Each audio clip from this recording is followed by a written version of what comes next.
High, সবাই কেমন আছেন? আজকের ভিডিওতে আসুন জেনে নিই কিভাবে রেফ্রিজারেশন কাজে ব্যবহৃত সাধারণ হ্যান্ড টুলস, ইনস্ট্রুমেন্ট এবং ইকুইপমেন্ট শনাক্ত করা যায়। উদ্দেশ্য, এই ভিডিও শেষে আপনি রেফ্রিজারেশন কাজে ব্যবহৃত সাধারণ হ্যান্ড টুলস, যন্ত্র এবং সরঞ্জামগুলি শনাক্ত করতে এবং ব্যবহার করতে সক্ষম হবেন। পদ্ধতি টাস্ক 1, আসুন রেফ্রিজারেশন কাজের জন্য প্রয়োজনীয় সরঞ্জামগুলি চিহ্নিত করি। নাম্বার 1, ইয়োকের সঙ্গে ফ্লেরিং টুলস। একটি ইয়োক সহ ফ্লেরিং টুল রেফ্রিজারেশন কাজের একটি গুরুত্বপূর্ণ হাতিয়ার, বিশেষ করে যখন তামার টিউবিং এর সাথে কাজ করে। ফ্লেরিং হলো এমন একটি প্রক্রিয়া যার মধ্যে ফিটিংগুলির জন্য একটি সুরক্ষিত সংযোগ তৈরি করার জন্য টিউবিং এর একটি অংশে একটি ফ্লেয়ার্ড বা চওড়া প্রান্ত তৈরি করা জড়িত। এটি সাধারণত রেফ্রিজারেশন এবং এয়ার কন্ডিশনার সিস্টেমে ব্যবহৃত হয়, যেখানে তামার টিউবিং প্রচলিত। নাম্বার 2, টিউব কাটার। ছোট ব্যাসের অ্যানিড তামার টিউবগুলি বেশিরভাগে রেফ্রিজারেশন কাজে ব্যবহৃত হয়। এই টিউব কাটার জন্য টিউব কাটার ব্যবহার করা হয়।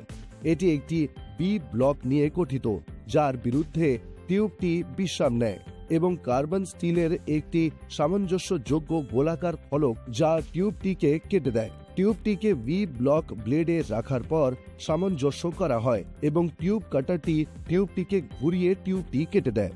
নাম্বার 3, পাইপ বেন্ডিং টুল। এক্সটার্নাল কয়েল স্প্রিংস বাঁকানোর সরঞ্জাম রয়েছে, যেখানে বাহ্যিক স্প্রিংটি টিউবের প্রান্তের কাছে ব্যবহার করার জন্য ডিজাইন করা হয়েছে। একটি lever type tube bender tubing বাঁকাল না করে সুন্দরভাবে এবং নির্ভুলভাবে বাঁক তৈরি করতে ব্যবহৃত হয়। এই সরঞ্জাম গঠন করা হবে একটানা অপারেশন 180 ডিগ্রি পর্যন্ত বাঁকে। গঠন চাকা অর্জিত বাঁক ডিগ্রি দেখানোর জন্য ক্রমাঙ্কিত করা হয়। এই সরঞ্জামগুলির প্রতিটি এক আকারের নমুনার সাথে ব্যবহার করা হয়। Number 4, সুয়েজিং tools. সুয়েজিং হলো কপার টিউবটিকে আকৃতি দেওয়ার একটা উপায়, যাতে অপারেশনটি একটি পাঞ্চ টাইপ বা স্ক্রু টাইপ সুয়েজিং টুল দিয়ে সম্পন্ন করা হয়। টিউবিংটি ফ্লেরিং ব্লকের মধ্যে আটকে দেওয়া হয় এবং বিশেষভাবে ডিজাইন করা পাঞ্চটি টিউবিং এর মধ্যে হাতুড়ি দেওয়া হয়, দোলা দেওয়া হয় বা প্রান্ত প্রসারিত হয়, যাতে এটি আরেকটি টিউবিং এর শেষের দিকে ফিট করে। Number 5, pinching tools. এটি তামার টিউবের বেশ সিল বা বন্ধ করার জন্য ব্যবহৃত হয়। এটিতে দুটি দণ্ড রয়েছে, যা চোয়াল এবং বিভিন্ন আকারের গর্ত তৈরি করে এবং নাটস এবং বোল্ট ব্যবহার করে একসাথে আটকানো হয়। টিউব দুটি চোয়াল বন্ধ পেঞ্চ করা হয়। Number 6, sling সাইক্রোমিটার। আপেক্ষিক আর্দ্রতা স্লিং সাইক্রোমিটার নামে পরিচিত একটি যন্ত্র দ্বারা পরিমাপ করা হয়। এই যন্ত্রটিতে দুটি সাধারণ থার্মোমিটার থাকে, একটি ফ্রেমে নিরাপদে বেঁধে রাখা যা চেন দ্বারা সংযুক্ত। এই চেনের মাধ্যমে যন্ত্রটিকে দ্রুত ঘূর্ণায়মান করা যায়, যাতে এটি সর্বাধিক পরিমাণে বাতাসের সংস্পর্শে আসে।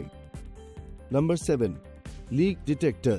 একটি লিক ডিটেক্টর একটি রেফ্রিজারেশন কাজে ব্যবহৃত একটি গুরুত্বপূর্ণ সরঞ্জাম, যা একটি রেফ্রিজারেশন বা এয়ার কন্ডিশনার সিস্টেমে রেফ্রিজারেন্ট লিক শনাক্ত করতে ব্যবহৃত হয়।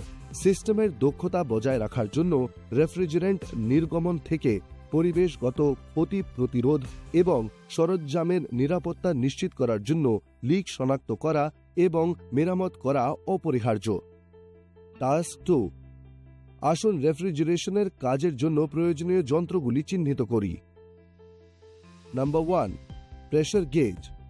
এটি রেফ্রিজারেশন ইউনিটে রেফ্রিজারেন্টের চাপ পরীক্ষা করতে ব্যবহৃত হয়। উচ্চ চাপ ভ্যাকুয়াম এবং কম্পাউন্ড গেজ আছে। বোর্টন টিউবে চাপ বৃদ্ধির ফলে এটি সোজা হয়ে যায়। এই আন্দোলনটি লিঙ্ককে টানবে, যা গিয়ার সেক্টরকে ঘড়ির কাঁটার বিপরীত দিকে ঘুরিয়ে দেবে। পয়েন্টার শাফট তখন সুই সরানোর জন্য ঘড়ির কাঁটার দিকে ঘুরবে। সর্বাধিক অনুপ্রিয় গেজের একটি 2.5 ইঞ্চি ডায়াল থাকে এবং 1/8 ইঞ্চি মেল পাইপ থ্রেড দিয়ে রেফ্রিজারেশন সিস্টেমে সংযুক্ত থাকে। Number 2, compound gauge. এটি চাপ এবং ভ্যাকুয়াম উভয়ই পরিমাপ করে। এটি সাধারণত 0 থেকে 30 এইচজি এবং 0 থেকে 200 PSIG পর্যন্ত ক্যালিব্রেট করা হয়। Number 3, revolution counters. কাউন্টারের স্পিন্ডল, যা একটি কনিক্যাল রাবার বুশ দিয়ে সরবরাহ করা হয়, গতি পরিমাপের জন্য মেশিন শ্যাফটের কাউন্টার সাঙ্ক অংশে স্থাপন করা হয়। যতক্ষণ পর্যন্ত তার রাবার ব্রাশ শ্যাফটের সংস্পর্শে থাকে ততক্ষণ পর্যন্ত রেভলিউশন কাউন্টারটি রেভলিউশনের সংখ্যা গণনা করে। প্রতি মিনিটে রেভলিউশন পেতে একটি টাইমিং ডিভাইস থাকা প্রয়োজন। টাস্ক 3, রেফ্রিজারেশন কাজের জন্য ব্যবহৃত সরঞ্জামের শনাক্ত করি। Number 1, air compressor.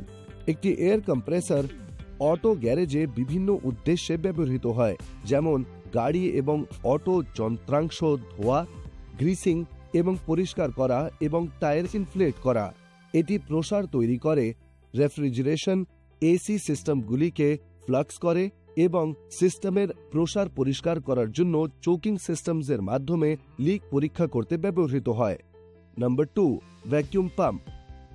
বাতাসে বিভিন্ন দূষিত পদার্থ এবং আর্দ্রতা থাকে, যা রেফ্রিজারেশন সিস্টেমে থাকলে বরফ গঠন, ক্ষয় এবং সিস্টেমের কার্যকারিতা হ্রাসের মতো সমস্যা হতে পারে।